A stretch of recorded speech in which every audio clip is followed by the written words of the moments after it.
Hello everyone, स्वागत आप सभी लोगों का एक बार फिर से सारथी पीसीएस के इस चैनल पर। तो दोस्तों, आपको पता है आज से हमारा आरओ एआरओ मेंस का जो बैच है वो शुरू हो रहा है और आज इसकी पहली क्लास है और इसी तरीके से हर सोमवार को आपको एक क्लास इसकी दे दी जाएगी। तो आज हम सबसे पहले बात कर रहे हैं हिंदी संरचना वाला जो पेपर है, यानी कि आपका द्वितीय पेपर। पहला पेपर तो आप सभी लोग कर लोगे अपने अपने माध्यम से और इसके साथ ही उसके प्रैक्टिस सेट आपको बीच बीच में मुहैया कराए जाएंगे, क्योंकि आप सभी लोग जो जीएस वाला सेक्शन है उसको कवर करके ही या उसका पेपर क्वालिफाई करके ही आप लोग प्रीलिम्स क्वालिफाई कर रहे हैं। तो जीएस वाले सेक्शन में इतनी ज़्यादा समस्याएं आप लोगों को आनी नहीं चाहिए। अब हम हिंदी संरचना की बात कर रहे हैं। हिंदी संरचना का जो पेपर है ये आपका सेकंड पेपर है और इसमें आपको कुल 100 नंबर के क्वेश्चन करने हैं, यानी कि 100 नंबर का ये पेपर होगा और आपके पास 5 क्वेश्चन यहाँ पर होंगे। प्रत्येक क्वेश्चन के आपके पास मार्क्स दिए गए हैं, जैसे कि पहला आपको दिया गया है उचित गद्यांश और सारांश। इसको तो हम करेंगे, आसान है, इसको आसानी से हम टैकल कर सकेंगे और यहाँ पर ये आपका 20 नंबर का है। दूसरा हमने देखा जो ट्यूबुलर फॉर्म है सरकारी पत्र का या सार लेखन है, ये 15 अंक का है। ठीक। तीसरा हमारे पास सबसे इंपॉर्टेंट बन जाता है आपका पत्राचार वाला, क्योंकि इसी सेक्शन से आपके 3 क्वेश्चन आने वाले हैं और ये 15-15 नंबर ईच होने वाला है, यानी कि कुल 45 मार्क्स का ये होने वाला है। इसमें से आपको देखना है, एक तो 6-7 पेपर आपके पास इसमें आएंगे, एक शासकीय और अशासकीय पेपर, शासकीय और अर्धशासकीय पत्र, और इसी के साथ ही कार्यालय आदेश और कार्यालय ज्ञाप। ठीक। तो इन दोनों में से आपको एक क्वेश्चन यहाँ पर देखने को मिलेगा और इसमें से आपको एक क्वेश्चन यहाँ पर देखने को मिलेगा। तीसरा क्वेश्चन बनेगा विज्ञप्ति, परिपत्र और टिप्पणी वाले सेक्शन से। तो 3 क्वेश्चन आपके बनने वाले हैं और प्रत्येक 15-15 मार्क्स का आपके पास रहने वाला है। तो सबसे पहली जो क्लास है वो आपके इसी बेस पर आ रही है और आज हम टैकल करेंगे शासकीय पत्र कैसे लिखते हैं। ठीक। तो पहले शासकीय पत्र की ओर चलते हैं। तो चलो दोस्तों, सबसे पहले यहाँ से क्वेश्चन आता है, क्वेश्चन को हम देख लेते हैं। क्वेश्चन सबसे पहले यहाँ से आपसे पूछा जाएगा कि शासकीय पत्र क्या होते हैं।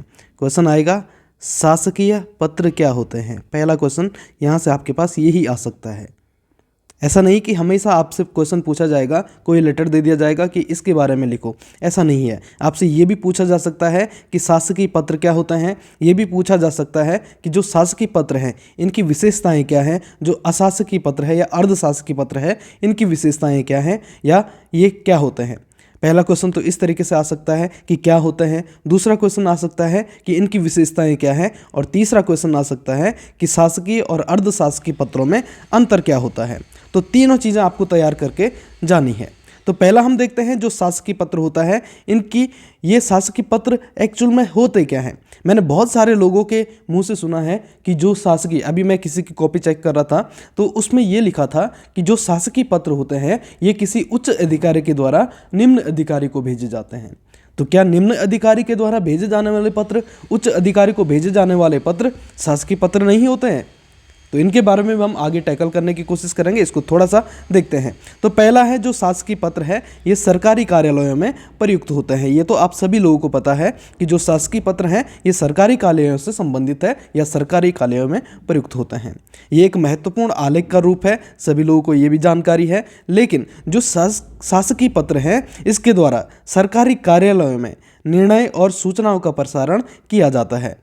जो शासकीय पत्र है इसके द्वारा निर्णय और सूचनाओं का प्रसारण किया जाता है। कैसे किया जाएगा? सपोज आपको सचिवालय से कोई ऑर्डर आया आपके कार्यालय में कि आपको ये काम करवाने हैं, तब आप अपने अधिकारियों को ये कह सकते हैं, अपने जो अधीनस्थ अधिकारी हैं यानी कि आपसे नीचे के जो अधिकारी हैं इनको ये सूचनाएं दे सकते हैं कि हमें ये ऑर्डर मिला है, ये काम कराना है, या कुछ सूचनाएं आपको दे दी जानी है। जैसे आपने देखा परसों राम मंदिर के बारे में जिक्र हो रहा है, तो राम मंदिर की स्थापना की जा रही है परसों। तो इस वजह से यहाँ पर सब जगह ऑर्डर आ रखे हैं कि आपका जो कार्यालय है वो आधे दिन बंद रहेगा और सब जगह ये प्रोग्राम वगैरह कराए जाएंगे। तो ये भी ऑर्डर है। तो ये सब शासकीय जो पत्र है इनके द्वारा भेजे जाते हैं। शासकीय पत्र जो आपने अन्य पत्र देखे हैं सब शासकीय पत्र के अंतर्गत ही आते हैं।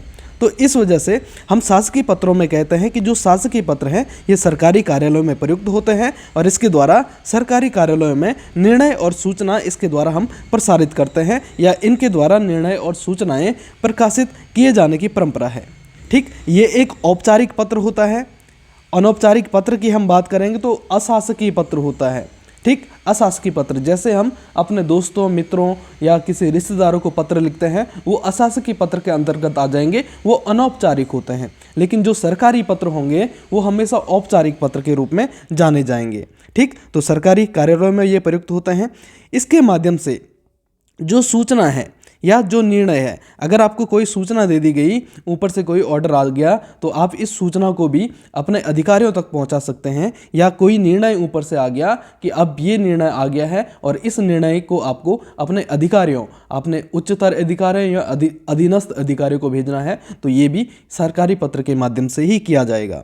अब सरकारी पत्र में सूचना अथवा निर्णय की जानकारी एक कार्यालय के उच्च अधिकारी द्वारा अधीनस्थ कार्यालय के निम्न अधिकारी को, पहला तो ये है, उच्च अधिकारी के द्वारा निम्न अधिकारी को भी ये सूचनाएं दे दी जा सकती हैं या ये निर्णय भेजे जा सकते हैं।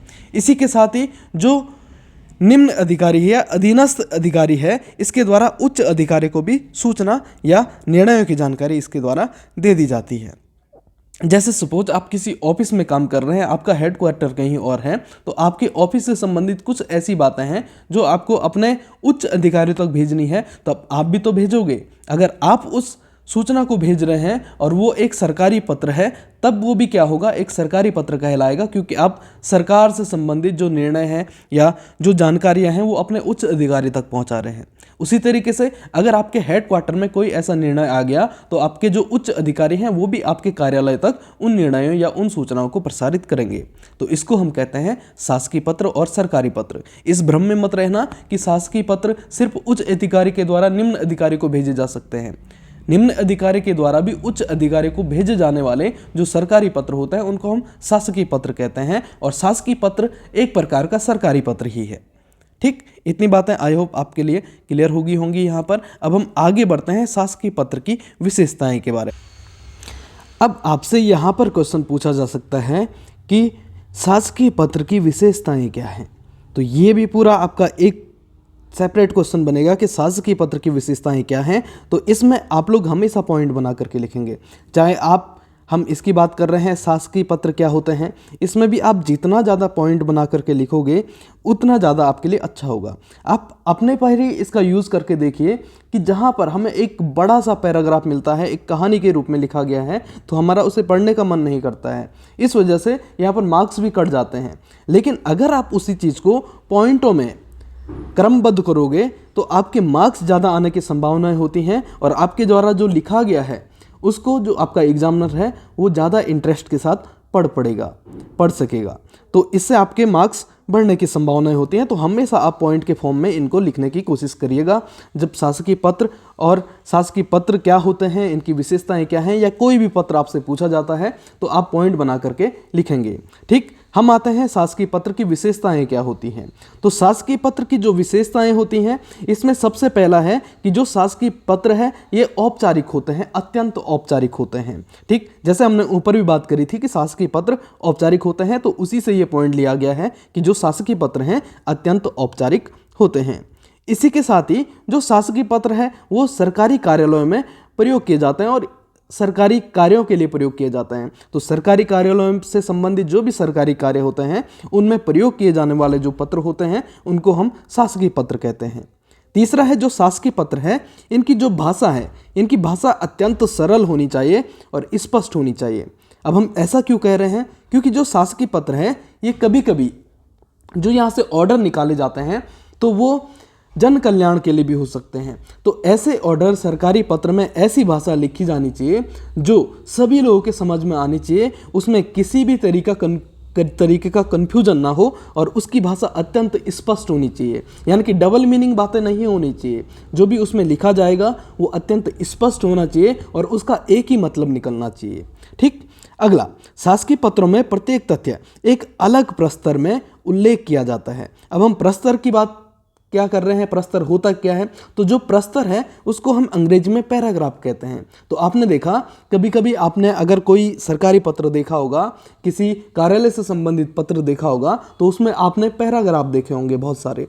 तो प्रत्येक जो भी एक सूचना है ये एक पैराग्राफ में देनी होती है और इसमें प्रत्येक तथ्य को, जो भी आपके तथ्य हैं, एक एक पैराग्राफ में देना होता है। यानी कि अगर आपसे 2-3 सूचनाएं मांगी हैं तो आप 2-3 सूचनाओं को 2-3 पॉइंट में लिखेंगे या 2-3 पैराग्राफ में लिखेंगे।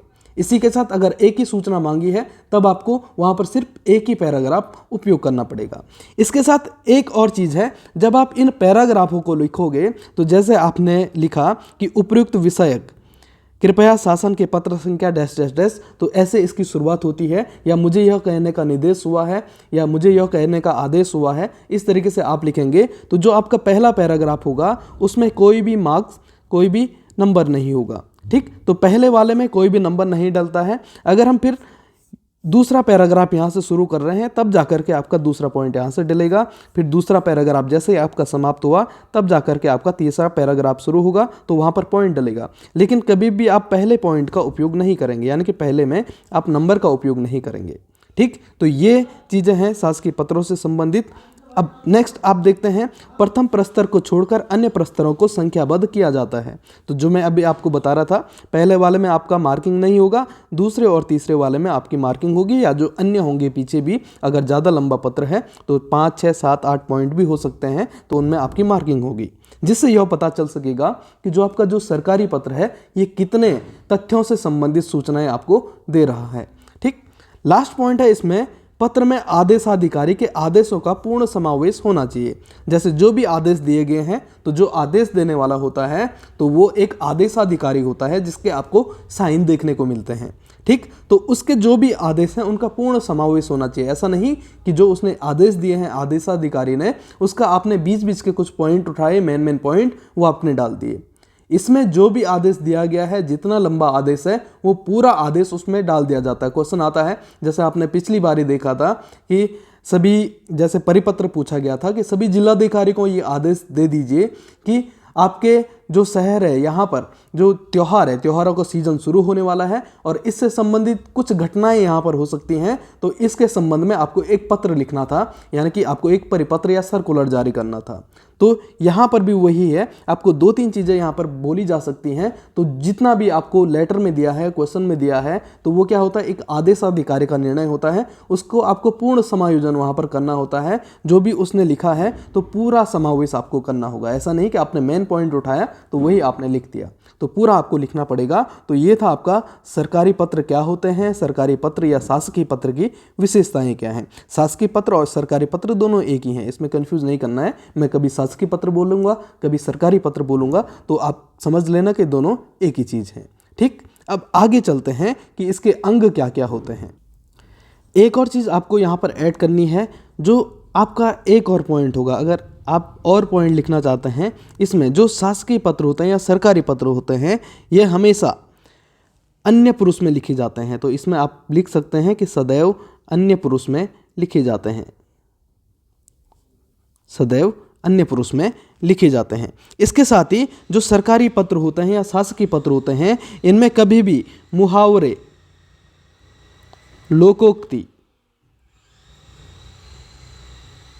आदि का प्रयोग नहीं किया जाता है। तो ये मुख्य पॉइंट है, इसमें आपके मुहावरे, लोकोक्ति आदि का प्रयोग नहीं होना चाहिए और हमेशा अन्य पुरुष में ये लिखे जाने चाहिए।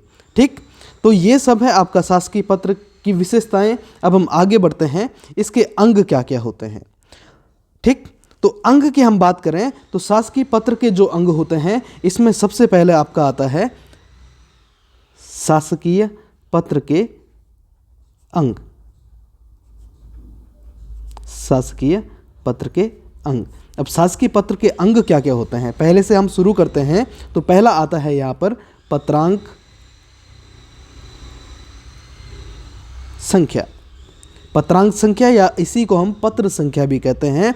तो शासकीय पत्र में सबसे पहले पृष्ठ का जो दाहिना हिस्सा होता है, यानी कि ये एक आपके पास पेज है, तो इसका जो राइट साइड वाला हिस्सा है, यहाँ पर आपका सबसे पहले पत्रांक संख्या डलेगी। तो इसको किस तरीके से करते हैं, एक एक करके इसको देखते हैं।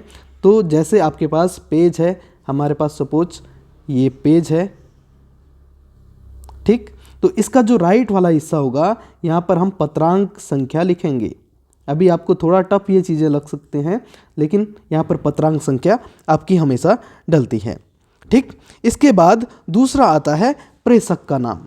तो प्रेषक का नाम कहाँ पर होगा? अब आपने जहाँ पर ये पत्रांक संख्या लिखा है, अब आपने यहाँ पर ये पत्रांक संख्या लिखा है, तो इसके जस्ट लेफ्ट में यहाँ पर आपको आना है और इससे एक लाइन नीचे आपको यहाँ पर आना है और यहाँ पर हमेशा आपका प्रेषक का नाम आएगा। प्रेषक, तो प्रेषक का नाम आएगा, तो इसमें आप लिख सकते हैं जो प्रेषक का नाम है, इसमें आप लिख सकते हैं क ख ग पदनाम। इसको हम आगे देखते हैं, पहले आपको पता होना चाहिए कहाँ पर क्या क्या चीज़ें आएंगी। पहले यहाँ पर आएगा पत्रांक संख्या सबसे राइट साइड में, और उसके बाद उसके नीचे वाली लाइन में सबसे लेफ्ट साइड में आपका प्रेषक का नाम आएगा, यानी कि किसके द्वारा ये पत्र भेजा जा रहा है। ठीक, और हम नीचे आते हैं, आपको हमेशा यहाँ पर एक स्पेस छोड़ना होता है, एक लाइन डाल करके। ठीक, और हम नीचे आते हैं, तो नीचे जैसे ही आप आओगे तो यहाँ पर जो प्राप्तकर्ता होता है, यानी कि जिसके नाम आप पत्र लिख रहे हैं, अभी आपने पत्र लिखा तो यहाँ पर आपका नाम आएगा, पदनाम आएगा। ठीक, और आपका शासकीय पता आएगा, यानी कि आपके ऑफिस का पता आएगा। दूसरा, इसके ठीक नीचे यहाँ पर आता है प्राप्त करने वाले का नाम, यानी कि हम इसे कहते हैं प्राप्तकर्ता। प्राप्तकर्ता यानी कि जब आप लिखते हैं ना किसी भी लेटर में, प्राप्त करना कौन होता है? जैसे आपने यहाँ पर प्रेषक का नाम लिखा, आप किसी लेटर को भेज रहे हैं, यहाँ पर आपका नाम आएगा। इसके साथ ही प्राप्तकर्ता, जिसको हम लिखते हैं ना कि सेवा में, ये प्राप्तकर्ता होता है। इसके बाद आपका जो कॉमा है वो लग जाएगा सेवा में के बाद, और उसके बाद उसका नाम, उसका पद नाम और उसका पता यहाँ पर आ जाएगा। तो पहले आएगा पत्रांक संख्या सबसे राइट में, उसके बाद नेक्स्ट लाइन में सबसे लेफ्ट में आपका प्रेषक का नाम आ जाएगा। उसके बाद जो प्राप्तकर्ता है, जिसके लिए लेटर लिखा जा रहा है, उसको हम प्रेषित भी कहते हैं, तो उसका नाम यहाँ पर आ जाएगा सेवा में, जो आप यहाँ पर लिखना चाहते हो। ठीक, तो ये सब चीज़ें यहाँ पर आ जाएंगी। इसके बाद यहाँ पर आता है आपका अनुभाग। अनुभाग यानी कि आप किस अनुभाग से बोल रहे हैं। अगर आपके कार्यालय में अनुभाग है तो यहाँ पर हमेशा अनुभाग का नाम आ जाएगा, यानी कि जब आप किसी को लेटर लिख रहे हैं, उसके नीचे वाला, जिसका यहाँ पर आपने नाम लिखा, उसके नीचे वाली, जस्ट नीचे वाली लाइन में आपका अनुभाग का पता आ जाएगा, यानी कि आप किस अनुभाग से बोल रहे हैं, कार्मिक से बोल रहे हैं या वित्त अनुभाग से बोल रहे हैं, किस अनुभाग से बोल रहे हैं, तो यहाँ पर उसका नाम आ जाएगा। तो जहाँ पर आपने अनुभाग लिखा उसके जस्ट राइट साइड में, यानी कि ये वाला एरिया, यहाँ पर आपका आ जाएगा पहले स्थान का नाम। सपोज आप देहरादून से हैं तो यहाँ पर देहरादून लिखेंगे, उसके बाद कॉमा करके जो आपकी डेट आएगी वो यहाँ पर आ जाएगी। पहले स्थान, उसके बाद डेट यहाँ पर आ जाएगी। अब हम और अगली लाइन में चलते हैं। अगली लाइन में आपका यहाँ पर विषय आ जाएगा, यहाँ पर आपका विषय आ जाएगा। इसके जस्ट नीचे वाली लाइन में आपका विषय आ जाएगा। तो एक बार फिर से देखते हैं, पहले पत्रांक संख्या आएगा, फिर प्रेषक का नाम आएगा, फिर प्रेषित का नाम आएगा, जिसको आप सूचनाएं भेज रहे हैं तो उसका नाम यहाँ पर आएगा सेवा में, जैसे हम लिखते हैं।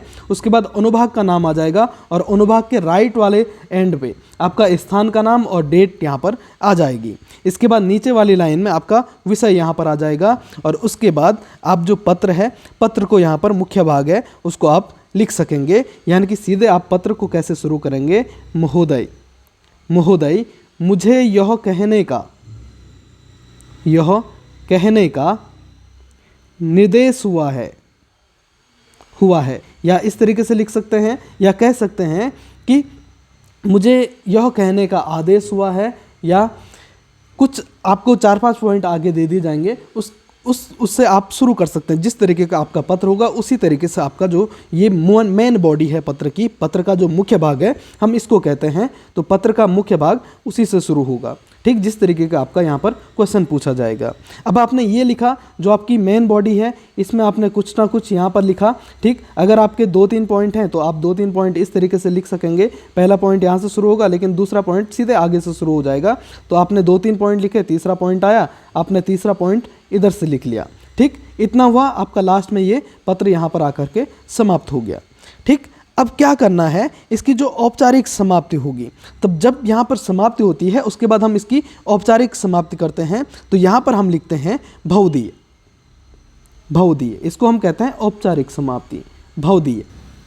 जब आप भवदीय लिखेंगे, इसके नीचे अब आप सोच रहे होंगे भवदीय में क्या आएगा, भेजने वाले का नाम आएगा या प्राप्त करने वाले का नाम आएगा, भवदीय में क्या आएगा। तो ये सोचना बहुधीय में हमेशा जो भेजने वाला होता है या जो प्रेषक होता है उसका नाम आएगा। नाम यहाँ पर स्पष्ट रूप से नाम लिखा जाएगा, जैसे भी ABC उसने कुछ भी नाम है वो नाम आएगा, उसके नीचे पद नाम आ जाएगा। तो बहुधीय में आपका जो भेजने वाला है, जो प्रेषक है, उसका नाम आएगा और उसके बाद उसका यहाँ पर पदनाम और इसी के साथ यहाँ पर उसके सिग्नेचर भी आ जाएंगे। तो इतना यहाँ पर बहुधीय में आप लिख सकते हैं। ठीक, तो बहुधीय में हमेशा भेजने वाले का नाम आएगा और उसका पदनाम आएगा और उसके साइन होंगे। बहुधीय के जस्ट लेफ्ट में आप लोग जाएंगे तो यहाँ पर आप संलग्नकों का विवरण देते हैं। संलग्नक,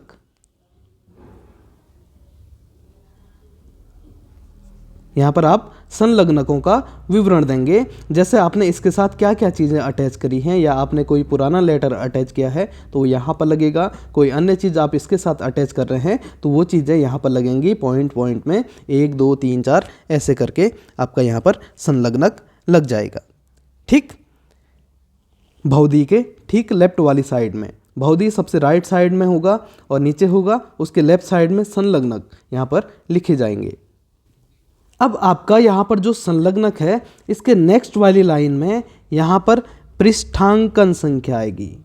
पृष्ठांकन संख्या, अब पृष्ठांकन संख्या में क्या आएगा, जो आपका पत्रांक संख्या है ये यहाँ पर लिखा जाएगा और तद दिनांक यहाँ पर लिखा जाएगा। तद दिनांक, तो ये लिखना जरूरी होता है और ये हमेशा आपका अंडरलाइन होना चाहिए। तो यहाँ पर आपके मार्क्स कटते हैं, अगर आपने अंडरलाइन नहीं किया है इसे तो आपके मार्क्स यहाँ पर कट जाएंगे। तो यहाँ पर आपको लिखना है और इसके पीछे आप यहाँ पर 1 भी लिख सकते हैं, यानी कि इसकी पहली प्रति है, इसको आप यहाँ पर लिख सकते हैं और इसको आपको अंडरलाइन करना आवश्यक होता है। अब जो अगली लाइन है पृष्ठांकन संख्या के बाद यहाँ पर आप लिखेंगे प्रतिलिपि। अगर आपको किसी को प्रतिलिपि भेजनी है, यानी कि और अधिकारियों तक भी आपको प्रतिलिपि भेजनी है या आपको और कार्यालयों तक भी प्रतिलिपि भेजनी है, यानी कि एक कॉपी भेजनी है, तो आप उसका उल्लेख यहाँ पर करेंगे कि प्रतिलिपि निम्न को सूचनार्थ एवं आवश्यक कार्यवाही हेतु प्रेषित। तो जिन जिन लोगों को आपको ये प्रतिलिपि भेजनी है उनका नाम यहाँ पर पॉइंट पॉइंट में आ जाएगा, 1 2 3 4 5। तो कोई भी पत्र आप देखेंगे तो उसमें लास्ट में जो प्रतिलिपि होगा वो जरूर लिखा गया होगा। तो इस तरीके से आपका जो पत्र है वो पूरा लिखा जाता है। तो आपको इसी तरीके से अपना पत्र देखना है। तो एक बार फिर से यहाँ पर हम इसका जिक्र कर लेते हैं। तो सबसे पहले आपका जो राइट साइड है तो यहाँ पर आपका पत्रांक संख्या आएगा। उसके बाद अपने लेफ्ट साइड में आना है और इससे एक लाइन, ये लेफ्ट वाली लाइन छोड़ करके अगली लाइन में जो प्रेषक है इसका नाम आएगा। ठीक, प्रेषक क ख ग, उसका पदनाम आएगा और उसके ऑफिस का यहाँ पर पता आ जाएगा। अगली लाइन में जो प्रेषिती है, यानी कि जिसको आप पत्र भेज रहे हैं, उसका नाम आ जाएगा सेवा में ... ABC, उसका पदनाम, उसके कार्यालय का नाम यहाँ पर आ जाएगा। उसकी अगली लाइन में आपको अनुभाग का जिक्र करना है। अगर कोई अनुभाग वहाँ पर है, अगर आप सचिवालय के लिए पत्र लिख रहे हैं तो यहाँ पर आपको उस अनुभाग का जिक्र करना पड़ेगा। आप सचिवालय से पत्र लिख रहे हैं तो उस अनुभाग का आपको जिक्र करना पड़ेगा। और राइट साइड में उसी जहाँ पर आपने अनुभाग लिखा है उसके सबसे राइट साइड में आपको पहले स्थान लिखना होगा। अगर आप देहरादून से लिख रहे हैं तो आपने देहरादून लिखा और उसके पीछे जिस डेट को ये पत्र लिख रहा है तो उस डेट को यहाँ पर मेंशन करना जरूरी होता है। उसकी नेक्स्ट लाइन में आपको विषय के बारे में जानकारी दे दी जानी चाहिए ताकि पता चल सके कि जो आपका पूरा लेटर है वो किस विषय पर आधारित है। उसके बाद जो लेटर की जो मेन बॉडी होती है उसे हम ये कहते हैं, जो भी हमारे द्वारा लिखा जाता है कि महोदय मुझे यह कहने का निर्देश हुआ है, या महोदय अधो हस्ताक्षरी को यह कहने का निर्देश हुआ है, या मुझे यह कहने का आदेश हुआ है। तो ये सब चीज़ें आप यहाँ पर लिखेंगे और इसमें ध्यान रखना है जो आपका ये पहला पैराग्राफ है इसमें कोई भी मार्किंग नहीं होगी। ठीक, इसके बाद जो अगला पैराग्राफ, जब पहला पैराग्राफ आपका यहाँ पर समाप्त हो जाएगा तो जो अगला पैराग्राफ है इसमें आप सीधे 2 पॉइंट से स्टार्ट करेंगे, यानी कि पॉइंट नंबर 2 इसको भी आप लिखेंगे। उसके बाद पॉइंट नंबर 3 से आप शुरू करेंगे, 3 खत्म हुआ या आपके पास 3 ही पॉइंट है तो यहाँ से समाप्त करोगे। उसके बाद जो लेटर है उसके राइट साइड में आपको बहुधीय लिखना होता है और बहुधीय में हमेशा जो भेज रहा है लेटर को उसका नाम यहाँ पर आएगा। पहले नाम आएगा, पदनाम आएगा और इसके ऊपर से उसके साइन या मुहर यहाँ पर लग जाएगी। जहाँ पर आपने भवदीय लिखा है उसी में आपको लेफ्ट साइड में आना है और यहाँ पर संलग्नक आपको लिख देना है, यानी कि इसके साथ साथ और क्या डॉक्यूमेंट आप अटैच कर रहे हैं। ठीक, तो संलग्नकों में आपको यहाँ पर विवरण देना पड़ेगा, 1 2 3 जितने भी आप लगा रहे हैं तो उनका पॉइंट टू पॉइंट आपको विवरण देना पड़ेगा। अगली लाइन में हम आएंगे तो हम पृष्ठांकन संख्या यहाँ पर लिखेंगे, तो ये आपका पत्र संख्या ही होता है। आपने पत्र संख्या लिखा और उसकी पहली कॉपी है तो आपने ब्रैकेट में यहाँ पर 1 लिख दिया और तद दिनांक, यानी कि जिस दिनांक का ये है उस दिनांक का यहाँ पर आ जाएगा। डेट नहीं लिखी जाती है, तद दिनांक लिखा जाता है, तो अपने आप इससे स्पष्ट हो जाता है। अगली लाइन में आप लिखेंगे प्रतिलिपि निम्न को सूचनार्थ एवं आवश्यक कार्यवाही हेतु प्रेषित। तो यहाँ पर आपको जिन जिन को प्रतिलिपि भेजनी है, चाहे आपको गार्ड फाइल में भेजनी है, चाहे आपको मुख्यमंत्री सचिव को भेजनी है, चाहे आपको राज्यपाल के सचिव को भेजनी है, किसी को भी भेजनी है तो आपको यहाँ पर उनका जिक्र करना पड़ेगा। 1 2 3 4 5 ऐसे पॉइंट बना करके आपको लिखना पड़ेगा और लास्ट पॉइंट आपका गार्ड फाइल हो जाएगा। ठीक, तो यहाँ से आपका जो सरकारी लेटर है वो इस तरीके से लिखा जाता है। आई होप आप सभी लोगों को समझ में आया होगा। तो आज इस वीडियो को देखने की कोशिश करना और इस वीडियो को देखने के बाद आपको क्या क्या समझ में आया, तो ये वीडियो आपको यूट्यूब पर मिल जाएगी, क्योंकि ये पहली वीडियो है, ये एक डेमो वीडियो भी आपके लिए हो सकती है, तो ये आपको यूट्यूब पर मिल जाएगी। इसके साथ ही आप लोगों का जो अगली वीडियो है, जो क्वेश्चन है इससे संबंधित, वो आपके ग्रुप में आएंगे। ठीक, इससे संबंधित क्वेश्चन आपके ग्रुप में आएंगे, आपको पत्र लिखना है, उसके बाद हमें भेज देना है ग्रुप में, उसके बाद एडमिन की प्रोफाइल है उस पर भी आप भेज सकते हैं। आपका जो लेटर है उसको प्रॉपर चेक किया जाएगा और उसके बाद आपको बताया जाएगा कि आप कहाँ पर गलतियाँ कर रहे हैं। इसमें माइनर मिस्टेक होती हैं, अभी आपको यहाँ पर पता नहीं चलेगा। जब लेटर की प्रॉपर फॉर्मेटिंग होगी तो आपको पता चलने वाला है कि कहाँ पर आपको कॉमा लगाना है, कहाँ पर आपको पॉइंटों का यूज़ करना है, कहाँ पर आप क्या लिख सकते हैं, कौन सी भाषा नहीं लिखनी चाहिए, या कैसी कैसी भाषाएं आप इसमें और ऐड कर सकते हैं, या कैसी लाइनें आप ऐड कर सकते हैं। तो ये सब चीज़ है। आपका जो सरकारी पत्र है इसको हमने पूरे तरीके से टैकल किया, तो हमने अच्छे तरीके से इसको देखा। तो आप लोग बताना कमेंट करके आपको कैसा लगा, और जो भी लोग जुड़ना चाहते हैं तो वो लोग आज शाम तक जुड़ जाएं, क्योंकि आज आपकी पहली क्लास है, ये डेमो क्लास भी है। मिलते हैं नेक्स्ट वीडियो में, तब तक के लिए bye bye, see you soon, good luck.